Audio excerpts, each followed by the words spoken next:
Selamat datang kembali di sesi kita. Hari ini kita mau kupas satu studi kasus interaktif nih dari Dr. Ricky Sababalat. Menarik banget, fokusnya soal penentuan target kolesterol LDL. Kita pakai sumber profil kasus sama analisis risikonya ya. Spesifiknya untuk pasien laki-laki umurnya 56 tahun. Nah, misi kita bareng-bareng kali ini pengen paham gitu, kenapa sih nentuin target LDL yang pas itu penting banget, apalagi buat pasien yang resikonya udah tinggi. Yuk, langsung aja kita bedah kasusnya. Jadi gini, ada pasien laki-laki 56 tahun.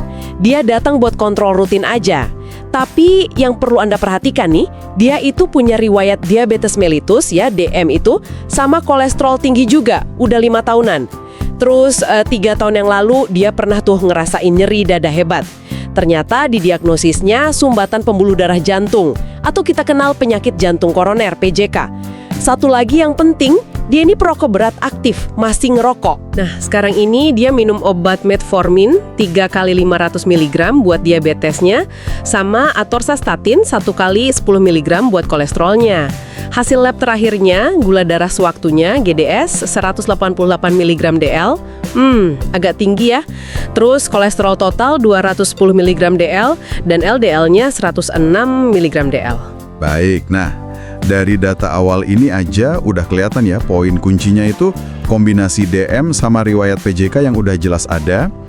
Ini otomatis langsung masukin pasien ke kategori risiko kardiovaskuler sangat tinggi. Oh, langsung ya. Sangat tinggi. Iya, sangat tinggi. Kenapa? Karena DM sama PJK ini kalau udah gabung, wah itu resikonya naik berkali-kali lipat buat kejadian sumbatan lagi nanti. Ditambah lagi dia perokok aktif, terus GDS 188 itu kan nunjukin gulanya belum bagus ya kontrolnya. Jadi resikonya numpuk. Oke. Nah, dengan resiko yang sangat tinggi itu, terus LDL-nya sekarang 106 mg per desiliter. Angka 106 ini kan kalau orang awam lihat mungkin biasa aja. Tapi buat pasien ini udah aman belum sih? Sebetulnya target LDL yang harusnya dikejar itu berapa ya? Di studi kasusnya kan ada pilihan-pilihannya tuh. Nah ini bagian pentingnya nih. Justru karena risikonya sangat tinggi itu, targetnya nggak bisa main-main, harus ketat. Kalau kita lihat panduan terbaru ya, misalnya dari ESCS Eropa tahun 2019, sama juga dari Perkeni kita di Indonesia tahun 2021, untuk pasien yang kayak gini nih kasusnya, ada DM plus udah pernah kena PJK, target LDL yang paling pas itu harus di bawah 55 mg DL. Wow, di bawah 55 itu rendah banget ya. Jauh loh dari 106 yang sekarang. Betul-betul. Angka 55 mg DL ini nunjukin usaha yang agresif ya.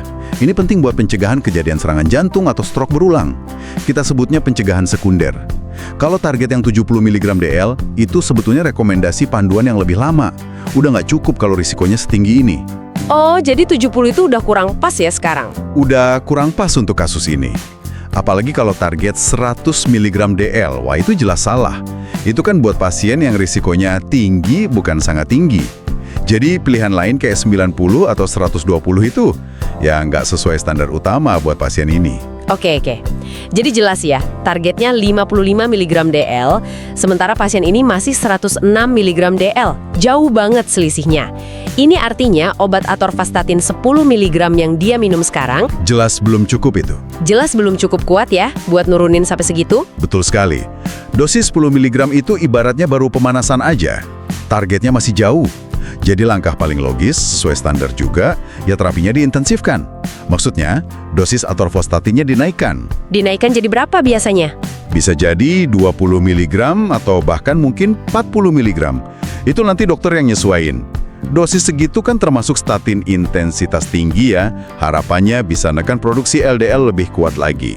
Cara kerjanya si atorvastatin ini kan dia ngehambat enzim kunci di liver, namanya HMG CoA reduktase. Enzim ini tugasnya bikin kolesterol, jadi kalau dihambat, pabrik kolesterolnya jadi nggak terlalu aktif gitu. Oh gitu cara kerjanya? Iya, makanya kalau cuma pertahanin dosis 10 mg, ya nggak akan nyampe target. Apalagi kalau sampai dihentikan statinnya, wah itu bahaya banget buat pasien risiko sangat tinggi kayak gini. Iya. Nah, selain fokus ke LDL sama obatnya nih, studi kasus ini kan juga nyinggung faktor-faktor lain ya di pasien ini. Tadi disebut dia perokok berat, terus gula darahnya juga masih tinggi. Gimana kita lihat peran faktor-faktor ini, dok? Nah, itu poin yang penting banget Anda angkat.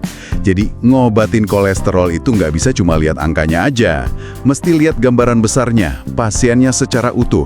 Dari semua faktor resiko dia umur 56, riwayat PJK, laki-laki, merokok. Yang paling bisa dia kontrol langsung itu, ya kebiasaan merokoknya. Merokok ya? Betul, berhenti merokok itu intervensi gaya hidup yang efeknya luar biasa besar buat kesehatan jantungnya. Nggak bisa ditawar lagi kalau menurut saya. Terus, tadi GDS 188 itu kan juga PR ya. Kontrol diabetesnya mesti lebih bagus lagi.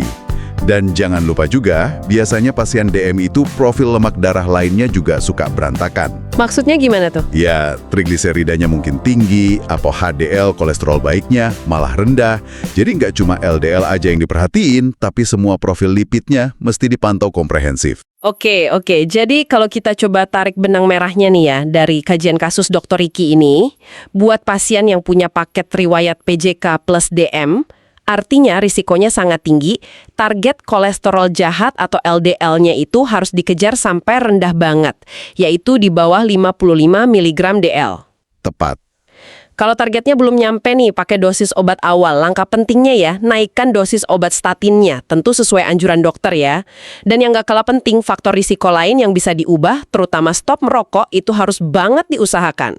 Plus, pastiin juga gula darahnya lebih ke kontrol, dan pantau juga profil lemak lainnya. Iya, betul sekali rangkumannya. Dan mungkin ini ya sebagai penutup bisa jadi bahan pemikiran buat Anda para pendengar.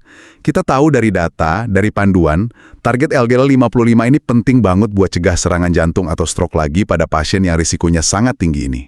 Tapi, tantangan terbesarnya di lapangan itu seringkali bukan soal apa yang mesti dilakuin, tapi lebih ke gimana caranya. Maksudnya gimana, dok? Ya, kira-kira nih, menurut Anda, apa sih kendala paling besar buat mastiin pasien itu benar-benar paham pentingnya target seketat ini? Terus dia juga komitmen jangka panjang gitu buat nurut minum obat terus, sama ngubah gaya hidup yang mungkin, ya, terasa berat buat dia. Itu tantangan nyata yang kita hadapi sehari-hari.